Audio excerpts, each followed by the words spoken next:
कांग्रेस को डूबती हुई नाव बताया जा रहा है। पिछले 2 चुनावों में विपक्ष का दर्जा भी हासिल नहीं कर पाई। छत्तीसगढ़ में मंत्री ओपी चौधरी ने कांग्रेस को लेकर यही तंज कसा है।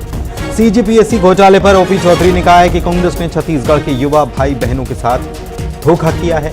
बीजेपी ने सरकार बनते ही सीबीआई जांच का फैसला किया। इससे कई लोग अब घबराए हुए हैं। कांग्रेस को सवाल उठाने का कोई हक नहीं है। उन्होंने छत्तीसगढ़ की युवा भाई बहनों के साथ इतना बड़ा धोखा किया है और आज जब हमारी सरकार बनते ही हमने सीबीआई जांच का निर्णय लिया है। सीबीआई जांच की प्रक्रिया सेंटर में नोटिफाई हो चुकी है, कई एफआईआर दर्ज हो चुके हैं, कई लोग गायब हो गए हैं, भगोड़ों की तरह भाग रहे हैं, कई लोगों के देश छोड़ने की खबरें भी आ रही हैं। ऐसी स्थिति में ये भगदड़ कांग्रेस के अंदर मची हुई है। जो छत्तीसगढ़ की युवा भाई बहनों के साथ जो अन्याय किया है उसके हर एक को उसका हिसाब देना पड़ेगा। कांग्रेस एक डूबती हुई नाव है। लगातार 2 चुनावों से देश की राजनीति में वो विपक्ष का दर्जा प्राप्त नहीं कर पा रहे हैं। भारतीय जनता पार्टी एक परिवार है।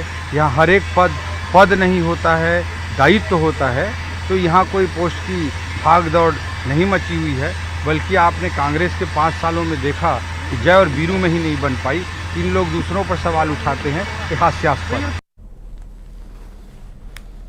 बीजेपी के पास मुद्दे ही नहीं बचे हैं। वे जनता में पाकिस्तान का डर दिखाकर वोट लेना चाहती है और यह आरोप लगाया प्रदेश कांग्रेस संचार प्रमुख सुशील आनंद शुक्ल ने।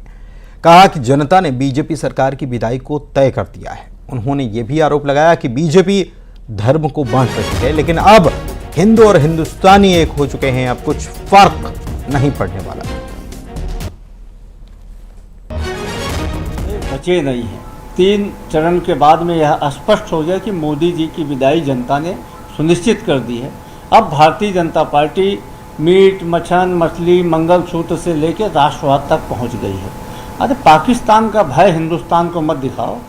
सन 1977 में ही कांग्रेस पार्टी ने, माननीय इंदिरा गांधी जी की सरकार ने पाकिस्तान के 2 टुकड़े कर दिया। भारतीय जनता पार्टी धर्म को बांटती है, भारतीय जनता पार्टी हिंदुओं को बांटती है, भारतीय जनता पार्टी जातियों को बांटती है। भारतीय जनता पार्टी की ये फितरत है।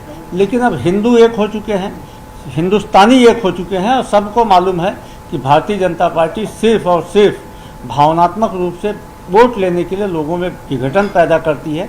अब ये कुछ कर ले कोई फर्क नहीं पड़ने वाला। सारे हिंदुस्तानी एक हैं, चाहे हिंदू हो, मुसलमान हो, सिख हो, ईसाई हो, सब एक हैं। और मुंगेली से खबर है, जहां पर विवादित डिप्टी रेंजर प्रबल दुबे को गिरफ्तार कर लिया गया है। लोरमी पुलिस ने डिप्टी रेंजर को गिरफ्तार कर लिया है। आदिवासी युवक ने मारपीट की शिकायत दरअसल दर्ज कराई थी, जिसके बाद ये गिरफ्तारी की कार्रवाई हुई है। आरोप लगा था इन पर आदिवासी युवक से मारपीट करने का। दूसरी तरफ नाराज लोगों ने भी डिप्टी रेंजर के साथ हाथापाई की थी, जिसके बाद ये अस्पताल में भर्ती भी हो गए थे। लेकिन अब ये डिप्टी रेंजर प्रबल दुबे इनका नाम है, जो कि विवादित हैं और इनको गिरफ्तार कर लिया गया है। लोरमी पुलिस ने डिप्टी रेंजर को गिरफ्तार किया है। आदिवासी युवक के साथ मारपीट करने का इन पर आरोप लगा है।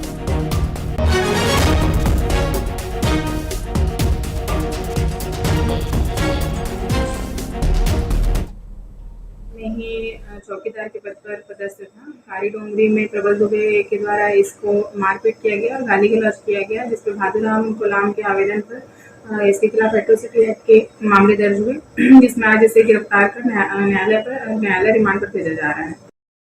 पूर्व में बदमाशों में कानून का खौफ जरा भी नजर नहीं आ रहा है। हम ये क्यों कह रहे हैं? दरअसल बदमाश जो हैं वो सोशल मीडिया पर धमकी भरे वीडियो पोस्ट कर रहे हैं, अपलोड कर रहे हैं, हाथ में चाकू लेकर। 2 वीडियो इसी को लेकर वायरल हो रहे हैं। एक वीडियो में खुलेआम सड़क पर चाकू लहराते हुए बदमाश नजर आ रहा है, धमकी देते हुए नजर आ रहा है, और दूसरे वीडियो में 2 बदमाश चाकू दिखाकर धमकाते हुए नजर आ रहे हैं।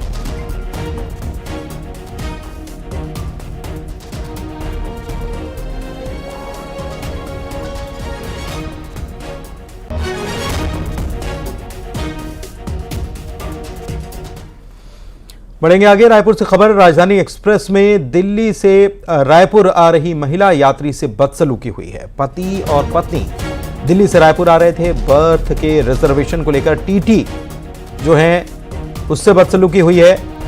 महिला से उसका मोबाइल तक छीन लिया गया। टीटी की बदसलूकी का वीडियो भी जो है वो सामने आया। देखिए क्या हो रहा है यहाँ पर। आपके डॉक्टर का नाम बताइए।